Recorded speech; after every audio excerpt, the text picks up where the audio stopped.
अस्सलाम वालेकुम वरहमतुल्लाहि वबरकातुहू। देखिए समाजी साइंस का 10th क्लास 22 इंतखाबात, सबक नंबर 22 है इंतखाबात। सवाल एक है, नवी लोकसभा के लिए चुनाव कब होते हैं? जवाब साल 1989 में। सवाल 2, लोकसभा का 1991 का चुनाव वसत मदनी इंतखाब क्यों कहलाता है? तो जवाब है, नवी लोकसभा के वक्त साबका भंग होने की वजह 1991 में चुनाव कराया गया था, जो कि वसत मदनी इंतखाब कहलाता है। ठीक। तो सवाल 3, ज़मनी इंतखाब किसे कहते हैं?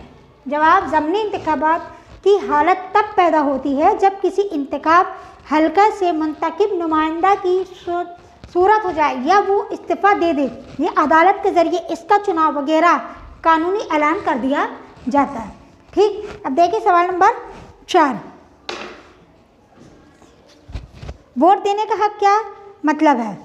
तो जवाब है, जमहूरी निज़ाम में हर एक शहरी को एक मुतय्यन उम्र हासिल करने के बाद ज़ाती, जिनसी, तबका, दौलत और तालीम के भेदभाव को बगैर वोट देने का हक फराहम किया जाता है। ठीक। हिंदुस्तान में वोट कौन दे सकता है?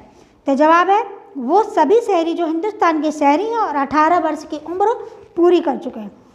अब आगे देखिए सवाल, वोटिंग पोलिंग बूथों में वोटर की उंगली पर न सटने वाली स्याही क्यों लगाई जाती है? न मिटने वाली स्याही क्यों लगाई जाती है? तो जवाब है, ताकि वोटर जाली वोट या दूसरी जगह पर वोट ना डाल सकें। फिर सवाल है, जदीद जमहूरिया निज़ाम में चुनाव क्यों ज़रूरी है? तो जमहूरियत में चुनाव की बहुत अहमियत है। दरअसल चुनाव जमहूरियत की बुनियाद है। जदीद बड़ी रियासतों में बराह रास्त जमहूरियत मुमकिन नहीं है और इसलिए चुनाव के ज़रिए आवाम अपने उम्मीदवार चुन लेते हैं जो सरकार के कामों में हिस्सा लेते हैं और देश पर हुकूमत करते हैं। चुनाव के वक्त सियासी पार्टी चुनावी एजेंडा की शक्ल में अपने ख़यालात को आवाम के सामने रखते हैं और शहर के ज़रिए राय आमा अपनी हिमायत में करने की कोशिश करते हैं, जिससे कि इनकी पार्टी चुनाव जीतकर अपनी सरकार बना सके।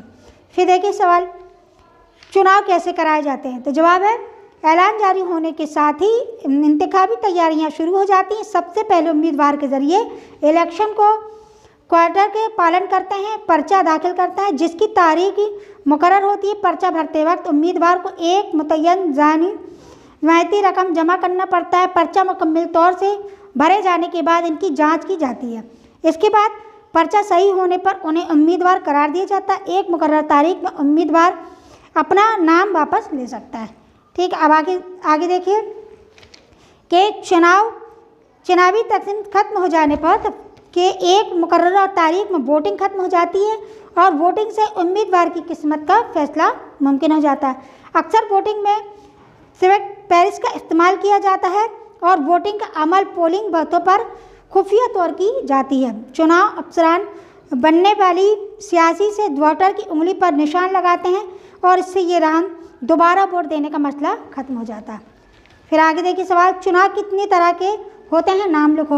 एक, चुनाव 2 तरह के होते हैं, एक बराह रास्त और दूसरा बिलवास्ता चुनाव। सवाल है, वोटर किसे कहते हैं? जवाब, वोटरों की फहरिस्त को वोटर लिस्ट कहते हैं। आगे देखिए, आम चुनाव किसके ज़रिए किया जाता है? जवाब, लोकसभा राज्यसभा के लिए सदर, जमहूरिया असेंबली के लिए गवर्नर, मरकज़ी प्रदेश में गवर्नर वोटरों को चुनाव के बारे में इत्तला देता है। फिर सवाल है, चुनाव में गलत तरीके पर पोलिंग बूथ पर कब्जा, जाली वोट पर मुख्तसर नोट लिखें। तो जवाब है, हर एक सरकार कोशिश करती कि चुनाव आज़ाद और गैर जामदार हो, लेकिन फिर भी कुछ उम्मीदवार चुनाव तबके के लिए गलत तरीके अपनाते हैं। फिर इन गलत तरीक़ों से सरमाए के लफ्ज़ इस्तेमाल के ज़रिए गरीब गैर तालीम याफ्ता वोटरों के वोट खरीद लेते हैं। फिर उन्हें क्या करते हैं, डरा धमका के किसी भी उम्मीदवार के मखसूस के लिए वोटिंग करने पर मजबूर करते हैं। इतना ही नहीं, गरीब और समाज के निचले तबकों के लोगों को पोलिंग बूथ तक पहुँचते ही नहीं दिया जाता। चुनाव के लफ्ज़ तरीके हमारी जमहूरियत के लिए खतरा है। दौलत और ताकत जैसे असबाब से जमहूरियत खत्म नहीं होने देना चाहिए। समाज के सभी तबकों को निडर होकर वोट देने की सहूलियत होनी चाहिए। सवाल, आखिरी सवाल है, ज़मनी इंतखाब किसे कहते हैं? जवाब, जब कोई विधानमंडल अपनी मुद्दत पूरी होने से केवल भंग कर दी जाए, उसके लिए दोबारा चुनाव कराए कर दिए जाए तो इसे ज़मनी इंतखाब कहते हैं। अब इसमें देखिए, अब सवाल है, सही जवाब सुनना। एक, हिंदुस्तान में बिलवास्ता जमहूरियत मुमकिन है क्योंकि लोग अलग अलग फ़िरक़ों के हैं, या फिर हिंदुस्तान अजीम मुल्क है। तो जवाब है हिंदुस्तान अजीम मुल्क। दूसरा है, हिंदुस्तानी सदर का चुनाव लोगों के ज़रिए बराह रास्त तरीके से किया जाता है या पार्लियामेंट सूबाई असम्बली के मुंतखब मेंबरान के ज़रिए किया जाता है। तो जवाब है बा, पार्लियामेंट और सूबाई असम्बली के मुंतखब मेंबरान के ज़रिए किया जाता है। फिर है तीसरा, नगर निगम के नुमाइंदों का चुनाव तो कैसे, सूबाई असम्बली के द्वारा या मुल्क के लोगों के ज़रिए किया जाता है। तो जवाब है मुल्क के लोगों के लिए किया जाता है। ये था आपका सबक नंबर 22 जो कंप्लीट हुआ।